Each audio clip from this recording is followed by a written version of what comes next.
Down Business Sports and Entertainment. I got a special guest, man. I reached out to him and give him a warm welcome. We got actor, we got producer, we got writer, we got director. Kaamel Hassan is in the building. What's going on, bro? What up, though, fam? I appreciate y'all, man. Thank you for having me. Hey, man, appreciate you tapping in, man. So what's been up with you? Man, just working, man. I'm blessed, man, and I've just been really busy, creating and getting this work done and teaching classes and just letting my gift work for me. So how did you get into the acting? Well, it's like I grew up in church, so it's always like I'm doing skits and little plays and stuff in church. I did a couple plays when I was like 15, 16, and it really wasn't no platforms or avenues or ways for inner city kids from Detroit for real to be in no programs for us to get into. So I just hooped,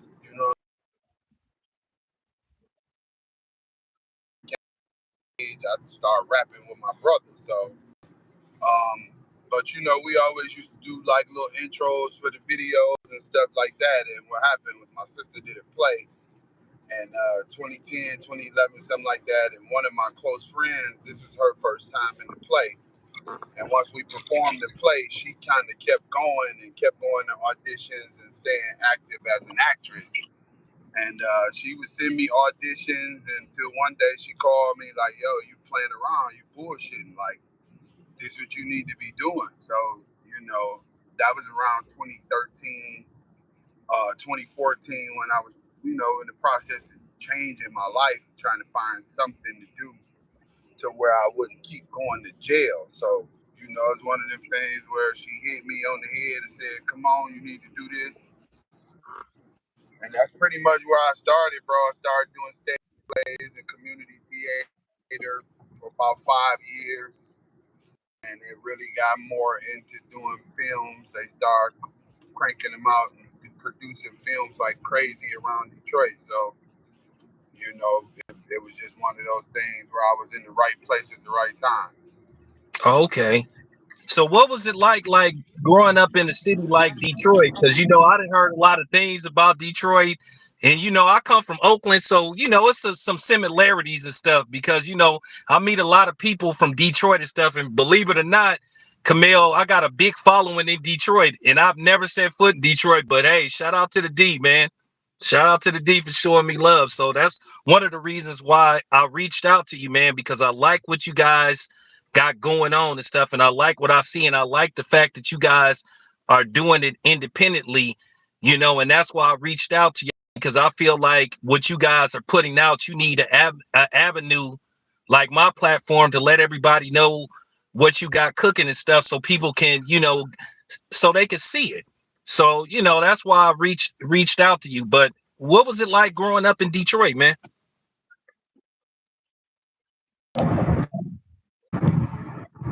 Hello? Yo, yo. Yeah, I hear you. Okay, I heard the first part of your question was like growing up in the city of Detroit. What was Yeah. after that? Nah, I was just like, what was it like growing up in Detroit? Pretty much like any inner city, man. I was a kid when I was old enough to know when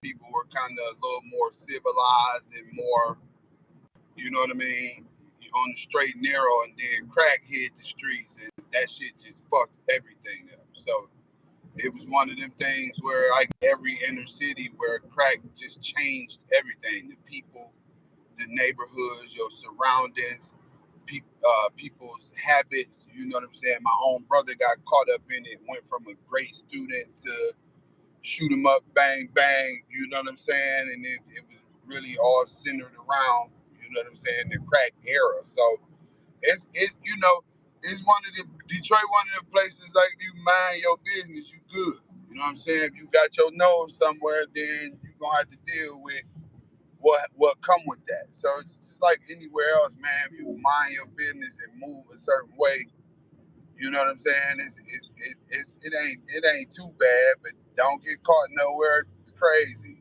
or it could be bad. So it's kind of like, you know what I'm saying? Like just mind your business and you'll be fine. Absolutely, 100,000%. All of the stuff you see go on in Detroit with the violence and motherfuckers killing each other and shit, shooting shit up every day, that's got something to do with something. It's never random acts. So I've looked at some of your work. I got familiar with y'all, you know, the Detroit movie scene during COVID. And I really thank y'all for giving us an outlet to look at these films. And that's how I discovered Tubi, because we all know what was going on in 2020. And I just happened to discover some of the films you were putting out, in particularly McGraw Ave. And I watched it and I was like, man, this show is just hella authentic, because it kind of reminded me of growing up in Oakland. And I was like this is some real good acting. So, and I got, and I got locked in, and I just started like following you guys, all you guys from Kamal Smith to Crystal the Doll. So, I just like I thank you guys for giving us an outlet, because I really watch what you guys put out, and the acting is good, and it's real thorough.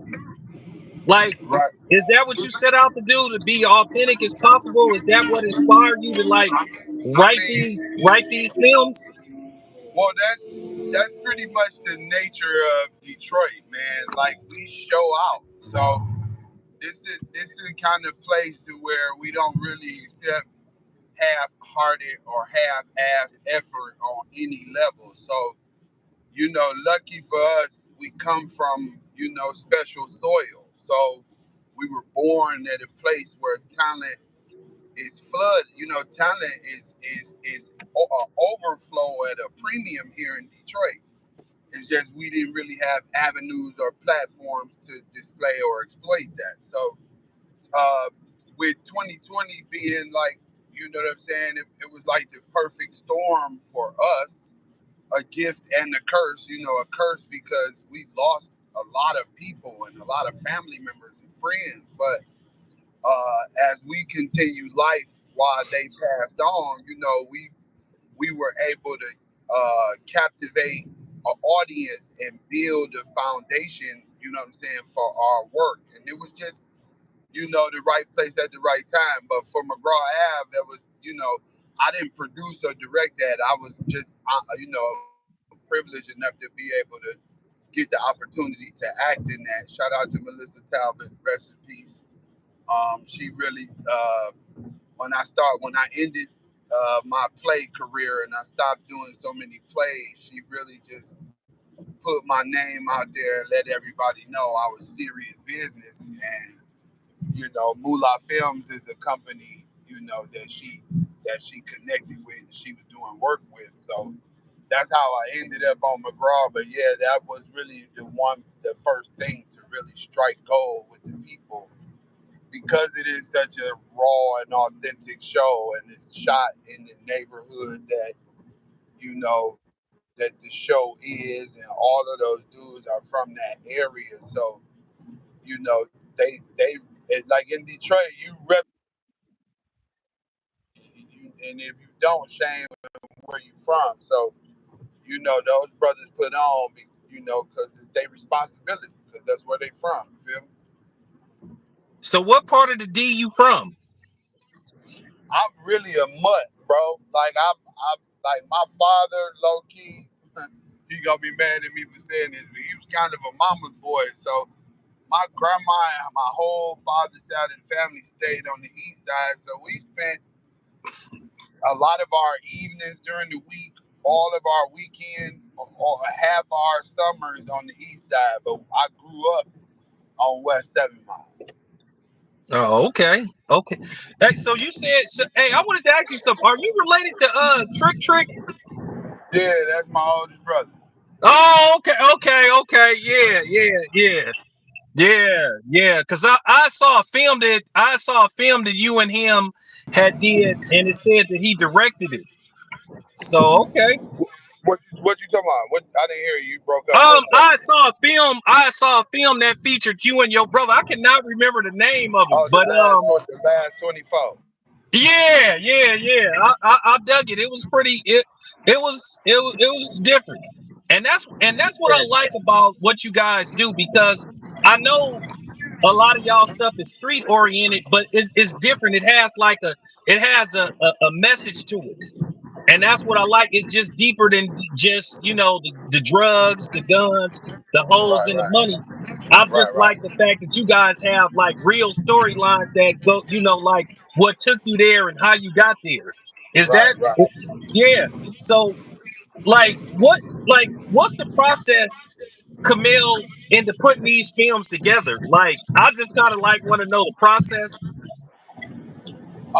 Yeah, I may make it sound easy, and I might even make it look easy, bro. But it's a tedious process that you gotta, you know what I'm saying. You have to approach, and it's all about, just like anything in life, it's about how you prepare. So if you prepare, then it make it a lot easier. But it's so many different working parts into, filming movies.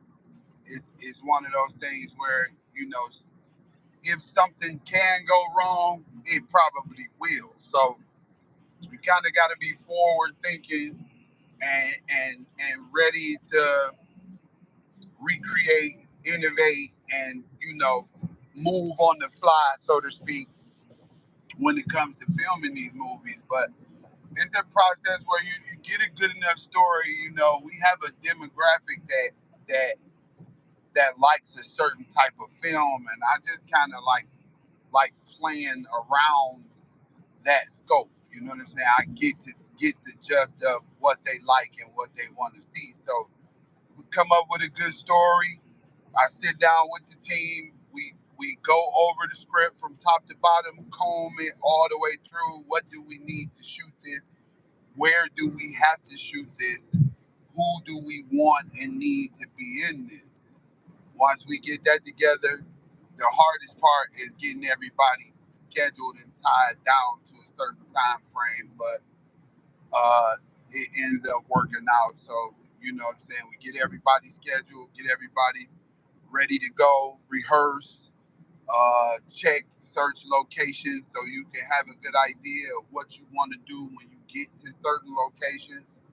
Schedule the days, pay the people, shoot that shit, and cut it up and put it out, bro. It's not hard, but you gotta be dedicated to this shit and really love this shit. This shit is like so many different pieces and working parts together. It's like it takes a lot of people.